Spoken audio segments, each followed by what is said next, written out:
Altadena fire victims are faced with another tough choice as they rebuild. Last night, we told you how Edison is offering fire victims compensation. But if victims take the deal, they sign away their right to sue. Well, tonight, KCAL News reporter Tom Waite spoke with the trustee of a victims fund who oversaw compensation for tens of thousands of fire victims in Northern California. Good evening, Tom. And good evening to you, Pat. That's right. She oversaw this fund that supported the thousands of victims in Northern California, billions of dollars. The question tonight for fire victims here in Altadena is, do they take the compensation package that is being offered by Edison, or do they sue? Well, if they take the compensation package from Edison, they have to let Edison kind of decide with moderators how much they get. And that means their fate is kind of in their hands. Holy 6:20, January 7th, an Edison transmission tower in Eaton Canyon is engulfed in flames. Within hours, lives would be lost and thousands of homes would burn to the ground.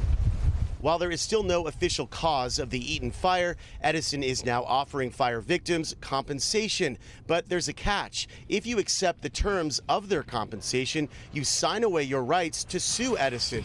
We told you about Edison's offer last night. Today we connected with Cathy Yanni, who oversaw billions of dollars in recovery funds for fire victims in Northern California. We have given out $13.7 billion in 4 years.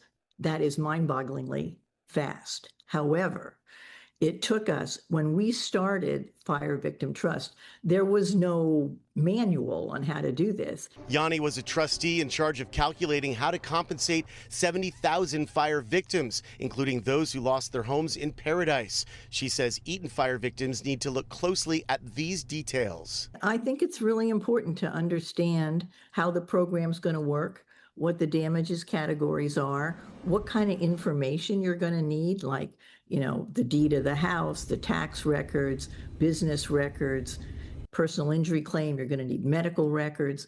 I mean, all that will be spelled out, but it's a lot of documentation.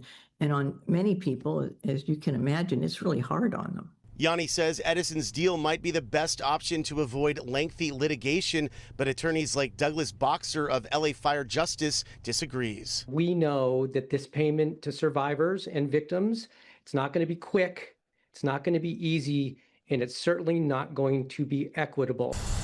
Altadena fire victim Beatrice Coca lost her home in the Eaton fire. She's undecided about what happens next. I'm taking a wait-and-see approach and see what happens. What do they offer? What are they? I imagine that it means that it's not going to be a lawsuit. I don't know how they're going to run Eaton, but I would say make sure you know how the program's going to work, because all the programs aren't the same, and make sure that you understand what you are releasing and that you won't be able to sue, and you have to be comfortable with that fact. For victims, the Edison offer is another hard choice among so many. This might be an overwhelming process, but I think for me, I like my lot, and it feels like I still have something of my house.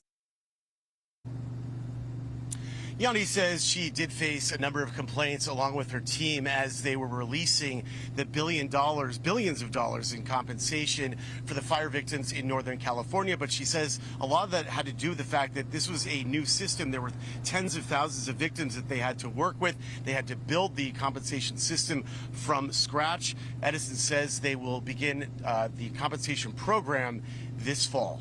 Reporting live in Altadena, I'm Tom Waite, KCAL News. No, Tom, and thank you, so those residents can get all the information they need to make their choice.